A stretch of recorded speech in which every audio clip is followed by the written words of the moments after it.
মাঘ ও আমরা একটা দারুণ স্পটে আসছি, প্রাকৃতিক বন্য আশেপাশে মামুনের ভাষায় আশেপাশে কোনো জনগণ নেই, কিন্তু আবার জনবসতি থেকে খুব অল্প নিকটেও, মানে সুদূর না, দূরে না, দারুণ একটা জায়গা। এইখানে এটা সরকারি জায়গা আর খাস জমি। আর এরপরে আত্রাই এগুলা লাগাইছে, এগুলা ছিল না, ওই যেটা আত্রাই ওটা হলো ভুট্টা ক্ষেত।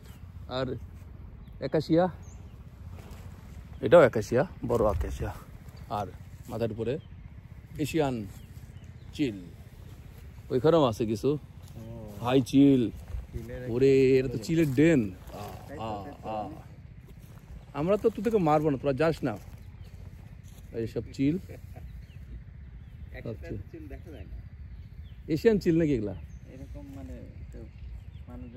হ্যাঁ, শকুন, অনেক শকুন। চিল, শকুন তো নাই, শকুন তো দিনাজপুরের শকুন আছে, রিজার্ভেটরি আছে। আর বাস কি একটু আলাদা? ওটাই কখনো বাস কখনো চিল, ওই চিল সম্প্রদায় আর কি, বেদের নাম হয়ে যায়। তো কেমন লাগছে আমাদের দক্ষিণবঙ্গের ছেলে, খুলনার ছেলে, তেরোখাদার ছেলে? ও আসলে বোঝে নাই, উত্তরবঙ্গে এসে টিটকারি ও মস্করা করে। উত্তর মানে সে জ্যাকেট ট্যাকেট পরে না, ছাড়ে না, কি পরে, আমাদের ঠান্ডা লাগছে।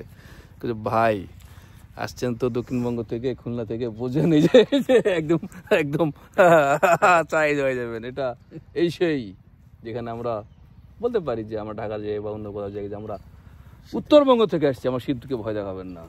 আসলে উত্তরবঙ্গ নিয়ে তো অনেক মিথ আছে, এগুলা না বলি। আমরা কানাডা যাই নাই, উত্তরবঙ্গের মানুষ, আমরা আমেরিকা যাই না, কিন্তু আমরা উত্তরবঙ্গের শীত দেখেছি। না আসলে উত্তরবঙ্গ নিয়ে তো অনেক মিথ আছে, এগুলো না বলি। তবে আসলে শীত উপভোগ করতে গেলে বা শীত যদি আসলে শীত কাকে বলে এটা জানতে গেলে অন্তত আমি যেখানে আছি নওগাঁতে, খুলবো নাকি? না না না না, আটকানো থাকে। এই যে ব্যাপারটা, আসলে আপনি যদি শীতকে সুন্দরভাবে অবলোকন, হ্যাঁ, অবগাহন, যেটাই বলি না কেন, করতে চান, আপনার you must come, you know and enjoy the winter of north Bengal, right. আচ্ছা, মানে আমি বলতে চাচ্ছি যে আপনি মানে কিভাবে উত্তরবঙ্গের শীতকে কিভাবে আপনি মোকাবেলা করবেন, এটা আপনি একটা ডেমনস্ট্রেটর। এই যে একটা পড়ছে ভিতরে, কিন্তু হুডি থাকবে আপনার, হুডির নিচেও থাকবে স্যার, হুডির নিচেও আছে, থাকতে অতদূর আমরা না যাই। হ্যাঁ, এই যে এটা জ্যাকেট, সোয়েটার, মানে মোটা, বেশ মোটা, এটা কিন্তু বেশ ডবল জ্যাকেট। এটা কি বলা যায়, জ্যাকেট লন্ডনের পরে তার নিচের হুডি। এটা যেহেতু আপনার নাই, মানে মাথায় কিছু দেওয়ার কোনো ব্যবস্থা নাই, সেহেতু আপনাকে নিচের হুডিতে এটা দিয়ে প্রোটেক্ট করবেন। তার নিচে আরেকটু প্লিজ, তার নিচে এই যে this is north Bengal. You must say north Bengal is. তবে আসলে বাংলাদেশকে যে মানে নাতিশীতোষ্ণ এলাকা বলা হয়, আমাদের সাথে ভূগোলবিদ আছে, আমি সবচেয়ে বেশি বাড়াবাড়ি করলে সে আবার রাগ করবে। তো নাতিশীতোষ্ণ যে জায়গাটা বুঝতে গেলে কিন্তু দক্ষিণবঙ্গে যেতে হবে স্যার। আমরা যাবো দক্ষিণবঙ্গে যাবো। যদিও গরমটা স্যার এখন সব জায়গায় মোটামুটি আর কি, মানে গ্লোবাল ওয়ার্মিং এর প্রভাব। তো বলেন, আপনার ভূগোলবিদ আছেন আমাদের সাথে, পরিচয় করেন। উনি আসলে যমুনা পাড়ের মানুষ, পদ্মা যমুনা মোহনার মানুষ। উনি দুই দিকে আছে, দুইটার দিকে গেলে আপনাদের বেশি দিকে গেলে যমুনা তো খুব কাছে, তাই না? ওই পদ্মাও কাছে, মানে দুটারই আপনার একটা পাইছেন। একদিকে মনে করেন যে ওই চড়ই পাই, হ্যাঁ, মানে ওইদিকে বিহার টিয়ার দিয়ে বয়ে আসা সেই নদীরও যেটা দেখছেন আপনি, আবার ওইদিকে আসাম, ত্রিপুরা, যে ব্রহ্মপুত্র, তারপর ইয়াঙ্গাল্লো, সাংপুর মজাটাও নিচ্ছে, মানে সব দিকে আছেন, ভালো একটা পজিশন আছেন। তো বলেন দেখি। না, শীত তো উপভোগ্য আসলেই, এদিকের গরমটা খুব বেশি।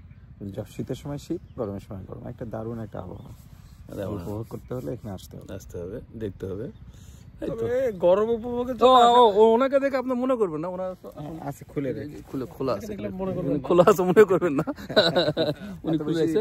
এখানে ওনার দুটো আছে, আর নিচে আরো থাক, আমরা না গাই। আচ্ছা, বলছি গরম উপভোগ করতে আসার দরকার নাই, শীতটা ঠিক আছে। গরম তো গরম তো এখন তো আপনাকে করতে হবে, মানে অ্যাডজাস্ট করে নিতে হবে যে আপকামিং যে ওয়ার্ল্ডটা আসতেছে, আগামী দিনের দুনিয়াটা যে উষ্ণায়ন দুনিয়া, সেখানে গরম হবে। তো সেই জন্য আপনার উত্তরবঙ্গে এসে আপনি কিন্তু গরমটা কিন্তু নিতে পারেন, ট্রেন আপ করেন আপনার যে এই দুনিয়া এমন তো রবে না, এই দুনিয়া গরম হবে। তার মানে বোঝা যাচ্ছে যে এই নর্থ বেঙ্গলের মানুষজন কিন্তু সুপার ফাস্ট। তারা বিশ্ব গ্লোবাল ওয়ার্মিং খুলনা চিটাগাংয়ের মানুষ এখান থেকে 10 বছর বা 20 বছর পরে যদি দেখবে, তো এরা এখনই দেখে ফেলতেছে। হ্যাঁ, তার মানে মোর অ্যাডভান্স। তো আমরা শেষ করে দেই। আমরা কি উদ্দেশ্যে আসলাম সেটা আমাদের একটা উদ্দেশ্য আছে, আমরা পরে বলবো না। ওকে, আমরা একটা সাইট আমরা রেকি করতে আসছি, একটা সাইট অবজারভেশন আসছি। ওকে, বাই।